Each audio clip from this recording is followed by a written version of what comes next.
من بیمایه که باشم که خریدار تو باشم.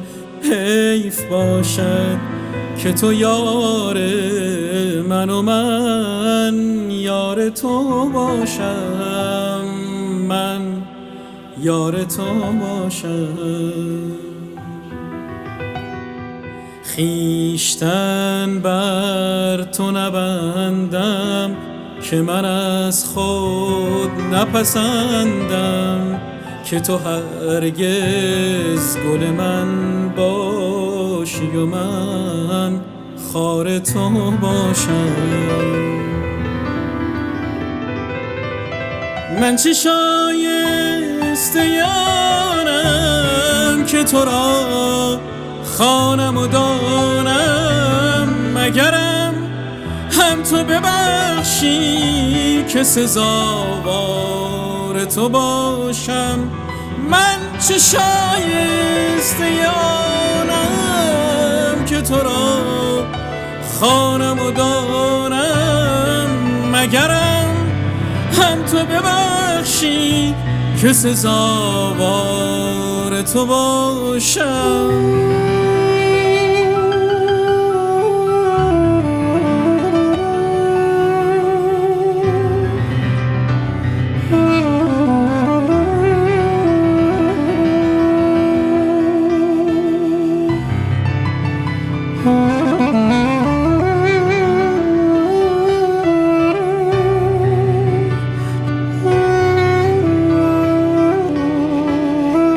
گرچه دارم که به وصلت نرسم، باز نگردم تا در این راه بمیرم که طلبکار تو باشم. من چه شایسته یارم که تو را خوانم و دانم، مگرم هم تو ببخشی که سزاوار تو باشم.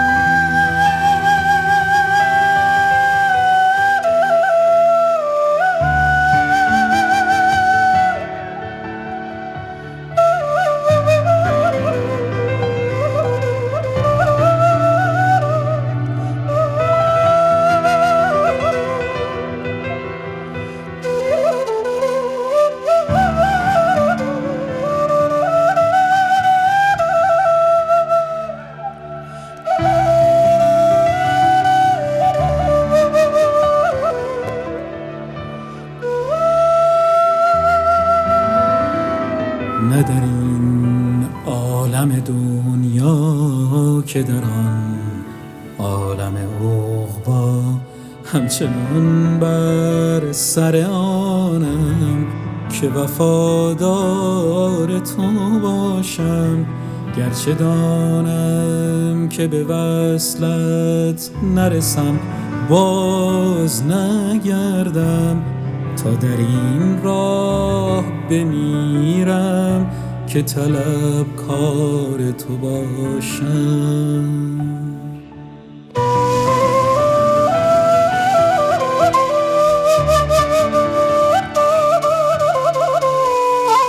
من چه شایسته یارم که تو را خوانم و دانم، مگرم هم تو ببخشی که سزاوار